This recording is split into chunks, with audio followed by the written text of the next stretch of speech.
Welcome back ناظرین. ہم گفتگو کر رہے ہیں ڈاکٹر عادل نجم سے اور ہم ان سے بات کر رہے ہیں جو اس وقت ہمارے خطے میں مڈل ایسٹ میں جنگ جاری ہے. ڈاکٹر صاحب اب اس کے ساتھ آبویسلی جیسے دنیا میں جو تبدیلیاں آ رہی ہیں، ہم نے جیسے پہلے آئی تھنک آپ کے ساتھ ہی کچھ سال پہلے یہ گفتگو کی تھی کہ کووڈ کی وجہ سے وہ ٹرینڈز جو ہیں وہ تیز ہو گئے ہیں، اور اب بھی شاید یہ اسی سلسلے کی ایک کڑی ہے کہ ٹرینڈز تو پرانے تھے، تیز ہوتے ہوئے نظر آ رہے ہیں.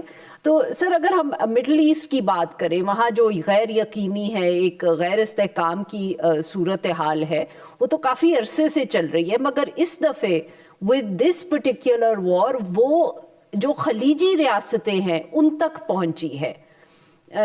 چاہے وہ دبئی سے لوگوں کا نکلنا ہو، ایمریٹس اور قطر کی فلائٹس کینسل ہو.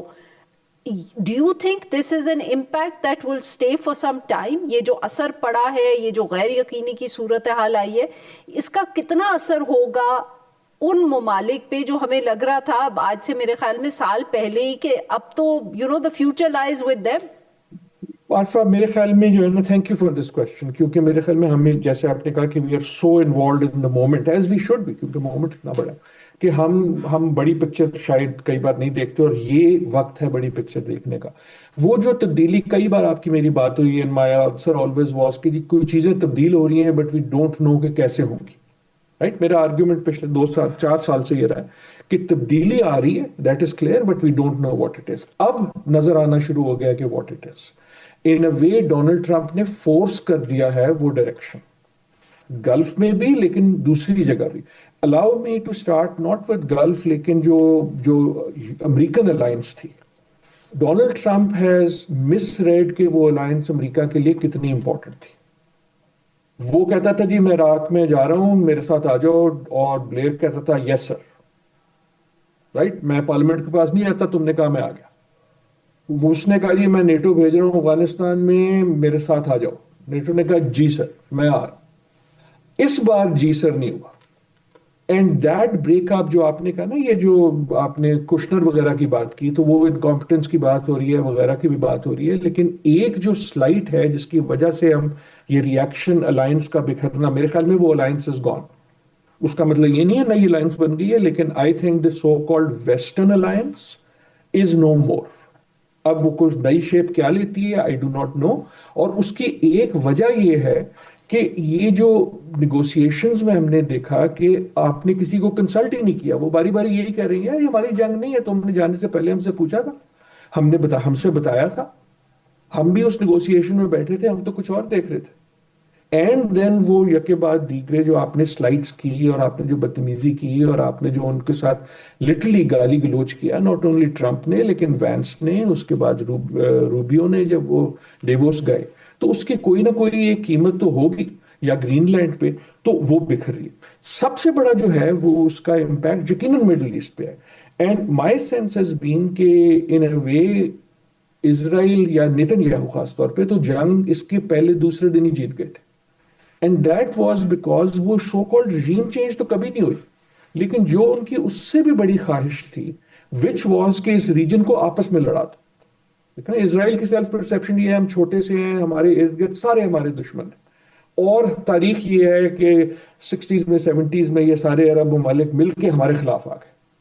تب سے جو کنسٹرکٹ کرنے کی کوشش کر رہے ہیں وہ یہ کہ میرا جو نیبرہڈ ہے وہ اگر خود انسٹیبل ہوگا، اور خود یہی دیکھیں نا، وہ جو موئنگ دا لون کی اسٹریٹجی لبنان میں ہو، جارڈن میں ہو، سیریا میں ہو، عراق میں ہو، اب وہ اسی چیز کو اگر اس ریجن میں بھی لے آئیں، اینڈ لے آئیں by forcing in many ways Iran میرے خیال میں کوئی خوشی سے نہیں گیا ان جو امریکن ایسٹس ہیں گلف میں اس کے خلاف.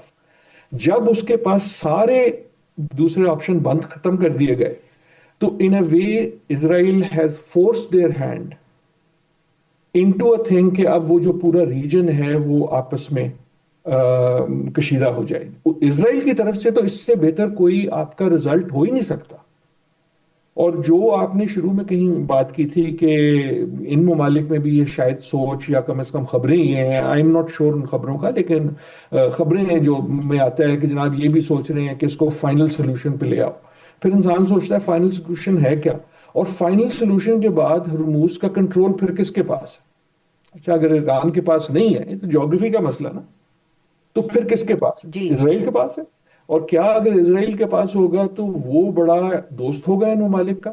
سو یہ ایران کے لیے بھی بڑا مشکل ہے، اسی لیے ایران بڑی کیئرفلی اس کو ایٹ لیسٹ مینج کرنے کی کوشش کر رہا ہے. جب وہ کہتا ہے نا ہم آپ پہ نہیں کر رہے، ہم جو اسٹریٹ آف ہرمز کھلی ہوئی ہے فار اینی ون جو یو ایس کا ساتھی نہیں ہے، they are trying to force them کہ وہ اپنے آپ کو یو ایس سے ڈسٹینس کرے.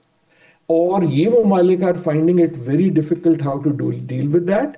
اس میں ہرموز سے زیادہ میرے خیال میں ان کی جو ایک آئیڈینٹی اور ریپوٹیشن ہے، دیکھیں نا یہ گلف کا ریجن تو جیسے آپ نے بھی ذکر کیا، اس کی تو bases of its growth is not just oil.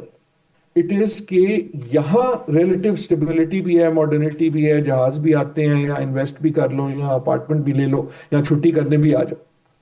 تو جو چیزیں آپ سب سے زیادہ پرائز کرتے ہیں، جب وہ انڈر انڈر کوشچن مارک آ جائے تو دین دا سٹیکس آر ویری ہائی. میرے خیال میں جو سب سے نازک گیم ہے وہ یہی ہے. ابھی تک ان اے وے گلف ممالک نے صحیح. ریسٹرینٹ شو کی ہے، لیکن ان a way Israel would want کہ وہ ایران کو کوئی ایسا پش کرے کہ ایران ٹیک سم ایکشن جس کے بعد وہ ریسٹرینٹ نہ کر سکیں. And Iran would be worried کہ یار ہمارا کوئی بم ادھر سے ادھر ہو گیا اور کوئی ایسی چیز لگ گئی کہ جن کو ہم واپس نہ ڈال سکیں. سو یہ دس از ٹرولی، یہ صرف گولہ باری نہیں ہے، this is truly world changing in that sense. But Doctor, very quickly, we have very little time left, so maybe about, a minute. What do you how do you see the Gulf states reacting to it? اور میں یہ اس لیے بھی پوچھوں کیونکہ ایک تو معاشی اینگل ہے، دوسرا انہوں نے پیچھے کچھ شکایت بھی کی کہ امریکہ نے ہمیں تو اتنا پروٹیکٹ نہیں کیا جتنا اسرائیل کو کیا. تو کیا آپ تبدیلی دیکھ رہے ہیں؟ ویری کوئکلی سر. میں سچی بات ہے، آئی ڈو ناٹ نو. اور میرے خیال میں گلف والوں کو بھی نہیں پتا. ایگزیکٹلی یہی بات ہے نا کہ امریکہ نے تو اگر بتایا بھی تو یہ بتایا یار یہ 2 دن کی مارے، فکر نہ کرو، تھوڑا سا نقصان ہوگا، زیادہ نہیں ہوگا. اور یہ جو بات ہے کہ جی گلف اب پش کر رہا ہے کہ ایران کا فائنل سلوشن لاؤ، مجھے اس پہ صرف مطلب یہ سوچ ضرور آئے گی، لیکن دی اسٹریٹجک ایلیمنٹ از کہ اچھا اگر وہ ہو جائے گا تو پھر کیا ہوگا. It should be very clear کہ جب کہ امریکہ کا انٹرسٹ جو بیس ہیں وہ ان ممالک کو بچانے کے لیے تو نہیں تھے. یہ تو اب تک کلیئر ہو چکا ہوگا نا انہیں، بلکہ کلیئر پہلے ہو جانا چاہیے تھا جب قطر پہ اٹیک کیا نیگوشیٹرز پہ اسرائیل نے، اور امریکہ کا ریاکشن بھی. سو ان اے وے اس وقت سب سے زیادہ پریشر شاید ان گلف ممالک پہ ہی ہے. That is why they have been careful. انہوں نے وہ نیجک ریاکشن ابھی تک نہیں کیا، کیونکہ وہ ان a way what they would want is کہ اس سے پہلے کہ ہم اس سٹیج پہ پہنچیں، they would be very desirous کہ اس کا کوئی حل ہو جائے جس سے the two sides اسرائیل امریکہ ایک طرف اور ایران دوسری طرف اسٹیپ بیک کر دیں. سو اس وقت اسٹیپ بیک کرنے کا جو سب سے بڑا انسینٹیو ہے وہ ان دو کو ہے، اور اسٹیپ بیک کرنے کا سب سے کم انسینٹیو جو ہے وہ اسرائیل کو ہے. بہت بہت شکریہ ڈاکٹر صاحب، آپ نے ہمارے لیے اتنا وقت نکالا. ناظرین آج کے لیے بس اتنا ہی. We will be back on Monday now, but آج کیونکہ اب عید کی آمد ہے، ہم سب کی طرف سے آپ سب کو عید مبارک، and we will see you after the Eid break is over.